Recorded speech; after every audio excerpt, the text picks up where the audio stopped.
Hello everyone, my name is Vipin and I am your legal mentor and I welcome you on the platform of CLAT Prep, a venture of time. So today we are going to discuss about the one of the important legal current news that is going on, that is Article 143 of the Indian Constitution. So there are different sort of jurisdiction of the Supreme Court, the original jurisdiction, appellant jurisdiction, and then there is advisory jurisdiction under Article 143 of the Indian Constitution. So the presidential reference under Article 143 of the Indian Constitution. Why it's a reference under Article 143 of the Indian Constitution?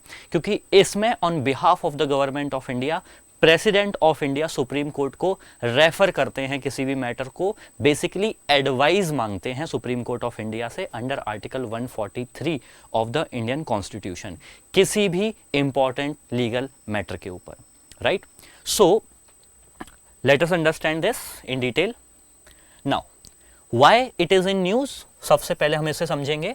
The president of India, government कभी भी ये reference नहीं करती है, president of India करते हैं on behalf of the government of India. Invoked article 143 of the Indian constitution to seek the advisory opinion. So यहां पे हम लोगों को तीन चीज समझनी है. पहली चीज कि प्रेसिडेंट ऑफ इंडिया इस रेफरेंस को भेजते हैं on behalf of the government of India, first. Second, article 143 of the Indian constitution. Third, it is advisory jurisdiction, right? And उन्होंने 14 कॉन्स्टिट्यूशनल क्वेश्चंस किए हैं कि there are 14 questions that we want clarification from your end. Basically advice लेना चाहते हैं on these 14 question pertaining to the Indian constitution. This development follows a recent Supreme Court judgement in state of Tamil Nadu versus governor of Tamil Nadu. बहुत ज्यादा dispute है governor of Tamil Nadu and state government of Tamil Nadu में with respect to the pending of bill. अब होता क्या है, वहां पे जो गवर्नमेंट, जो वहां का स्टेट लेजिस्लेचर असेंबली है, वो बिल को पास कर देते हैं, लेकिन गवर्नर उसको बिल को विदहेल्ड कर लेते हैं.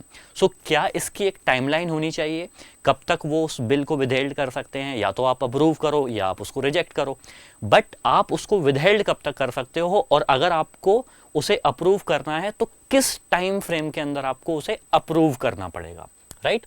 Where the court invoked article 142 to prescribe timelines for governor and president to act on the bill passed by state legislature, right? So governor के पास ऑप्शन होते हैं, इधर वो पास कर सकते हैं बिल को, विदहेल्ड भी कर लेते हैं, बहुत टाइम तक आप अप्रूव नहीं कर रहे और आप प्रेसिडेंट को रेफरेंस भी नहीं दे रहे हैं, राइट? सो इस चीज को लेकर के उन्होंने एक टाइमलाइन फिक्स की सुप्रीम कोर्ट ने. Now moving, the current reference primarily concern the interpretation of article 200 and article 201. So basically इन दोनों आर्टिकल के अंदर जब भी स्टेट लेजिस्लेचर असेंबली किसी बिल को गवर्नर को भेजती है तो गवर्नर के पास एक पावर होती है कि वो उस बिल को प्रेसिडेंट के पास भेज सकते हैं उस पे उनका डिसीजन लेने के लिए, राइट? सो इस चीज को लेकर के 14 क्वेश्चंस सुप्रीम कोर्ट से पूछे हैं प्रेसिडेंट ऑफ इंडिया ने under article 143 of the Indian constitution. So ये कंटेक्स्ट है, ये आर्टिकल 143 है और ये न्यूज में है क्योंकि 14 कॉन्स्टिट्यूशनल क्वेश्चंस पूछे गए हैं. Now moving ahead, article 143 advisory jurisdiction of the Supreme court. What is article 143? empowers the president of India to seek the advisory opinion of the Supreme Court. Now ये high court के पास power नहीं है, right? High court के पास ये power नहीं होती है, governor के पास ये पावर नहीं होती है, एक्सक्लूसिवली ये पावर होती है प्रेसिडेंट ऑफ इंडिया के पास. Now applicable on questions of law or fact that are public importance. It can be invoked if issue has arisen or likely to arise, right? So ये article 143 का एक basic introduction है, right? इसमें president के पास exclusive power होती है to seek advice from the Supreme Court under article 143 of the Indian constitution if there is matter of fact, matter of law which is of public importance. Now moving ahead, types of question under article 143. Now general advisory jurisdiction, The president may refer any question of law, any question of fact that is of public importance, that has arisen or likely to arisen. So this is a general advisory jurisdiction, right? The Supreme Court may choose to render or refuse its opinion. So Supreme Court has a discretion on these matters. So अगर president ने कोई question पूछा है with respect to matter of fact, matter of law that is of public importance, इस point पे Supreme Court के पास discretion है. They may render the opinion or they may refuse to render the opinion. Now, example, in 1993, Supreme Court refused to provide its opinion on the Ram Janmabhoomi dispute, right? So, this is clear. Article 143(2), mandatory advisory opinion. Now, there are certain things like pre-constitutional treaties हैं, जो before the enactment of the Indian Constitution, Government of India, the British government must have signed for India. So उनके interpretation को लेकर के कोई agreement है, कोई covenants हैं, सनद्स हैं और similar instruments हैं. So उनके interpretation को लेकर के अगर president advice मांगते हैं तो that is mandatory for the Supreme Court, right? Now, in this issue, the Supreme Court must tender its opinion to the President of India. So, दो issues हैं, एक जहां पे it is not mandatory और issue number 2 जहां पे it is mandatory to give the opinion, right? So, this is very important for us. Now, nature of the advice under Article 143 of the Indian Constitution. It is advisory, not binding. सीधी सी बात है, जब हम किसी को advice देते हैं तो वो एडवाइस होती है, मानो या ना मानो ये आपकी मर्जी, right? So it is advisory, not binding. The supreme courts opinion under article 143 is not judicial pronouncement, right? It is advisory in nature. The president is not bound to act on it. Purpose of the advice, then what is the purpose of this?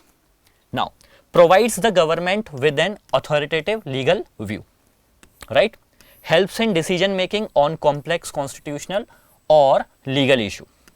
Now, third, ensure that matters of national importance are examined from a constitutional lenses. So, ये इसकी importance है. Now, moving ahead, key facts about presidential reference. Now, Article 143, presidential reference. The president can seek the Supreme Court opinion on question of law or question of fact of public importance. This is done on the advice of the Union Council of Minister.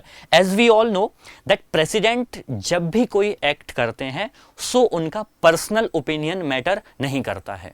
They are bound to follow the aid and advice of the Council of Minister headed by the Prime Minister of India, right? Now, Article 145 of the Indian Constitution, Constitutional Bench Requirement.